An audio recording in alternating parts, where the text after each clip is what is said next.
Friends, അപ്പം എന്താണെന്നല്ലേ, ഞാനിന്നേ പഴങ്കഞ്ഞി കുടിക്കാൻ പോവാണ് ഇവിടെ. അപ്പം ഞാൻ ചോറ് വെള്ളത്തിയിട്ട് വെച്ചിട്ടുണ്ട്.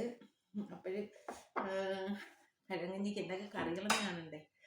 ഒരു അയലമീൻ വറുത്തതുണ്ട്, മോരുമുളകുണ്ട്, ഉണക്കമീൻ വറുത്തതുണ്ട്, പിന്നെ നാരങ്ങക്കറിയുണ്ട്. നാരങ്ങക്കറി ഞാൻ വെച്ചിട്ടുണ്ട്. ഞാൻ അതിൻ്റെ വീഡിയോ എടുത്ത് വെച്ചിട്ടുണ്ട്. അത് എല്ലാവരും കയറി കാണണം. അപ്ലോഡ് ചെയ്യുമ്പം എല്ലാവരും കയറി കാണണം. പിന്നെ ഇത് ഉള്ളിയും മുളകും പുളിയും കൂടെ ഞവടിയത്, പിന്നെ തൈരുണ്ട്, മീൻ മുളക് കറി വെച്ചത്, അയല മീൻ മുളക് കറി വെച്ചതുണ്ട്, സാമ്പാറുണ്ട്, കപ്പ വേവിച്ചതുണ്ട്. ഇതിൽ കൂടുതൽ എന്തിനു വേണം പഴങ്കഞ്ഞി കുടിക്കാൻ? അപ്പം നമുക്ക് കപ്പ,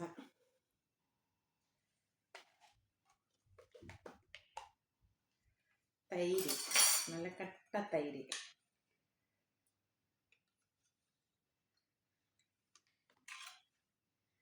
സാമ്പാർ,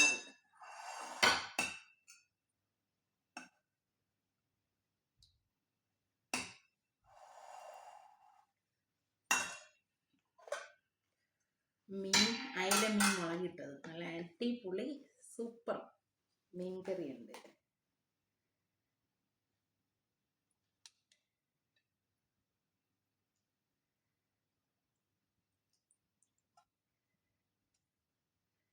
അപ്പം ഇതെല്ലാം കൂട്ടി ഞാനൊന്ന് കഴിക്കണം. നല്ല അടിപൊളി. അതാ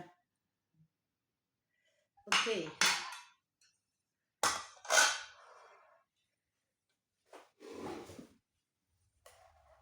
ഓ, കാണാൻ തന്നെ എന്താ ഒരു ലുക്കല്ലേ, അടിപൊളി.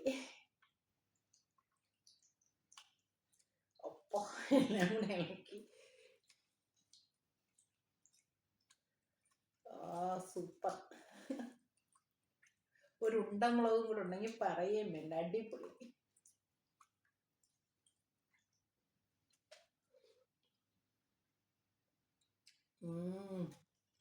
സൂപ്പർ. നല്ല മുളകും പുളിയും മുളകും ഞേടിയത്, അതല്ലെങ്കിൽ ഉള്ളിയും മുളകും ഞേടിയത്. ഇത് മതി, വേറെ ഒന്നും വേണ്ട. ഇത് വെള്ളം ഒഴിച്ച് ചോറും ഇതും വായിൽ വയ്ക്കണം. ചോറ് വാരി വായിൽ വയ്ക്കണം. അടിപൊളി. നമ്മളെ നാട്ടിൽ കഴിക്കുന്ന അതേ ഫീല്. അപ്പം ഞാൻ കുവൈറ്റിൽ വന്ന് നല്ല അടിപൊളിയായിട്ട് പഴങ്കഞ്ഞി, മുമ്പ് ഞാൻ ഒരു വീഡിയോ ഇട്ടിട്ടുണ്ട്, ഇത്രയും ആർഭാടം ഇല്ലായിരുന്നു. അപ്പം ഇന്നിപ്പം ഞാൻ പഴങ്കഞ്ഞിക്ക് വേണ്ടി രാത്രി കപ്പ വേവിച്ച് വെച്ചു, മീൻ മുളക് കറി വെച്ച് എല്ലാം ചെയ്ത്. ഇന്ന് സാമ്പാർ ഇന്നലെ വെച്ചതാണ്. അപ്പം ലൈക്ക് ചെയ്യണം, ഷെയർ ചെയ്യണം, സബ്സ്ക്രൈബ് ചെയ്യണം. അപ്പം അടുത്ത വീഡിയോ കാണും വരെ ബൈ.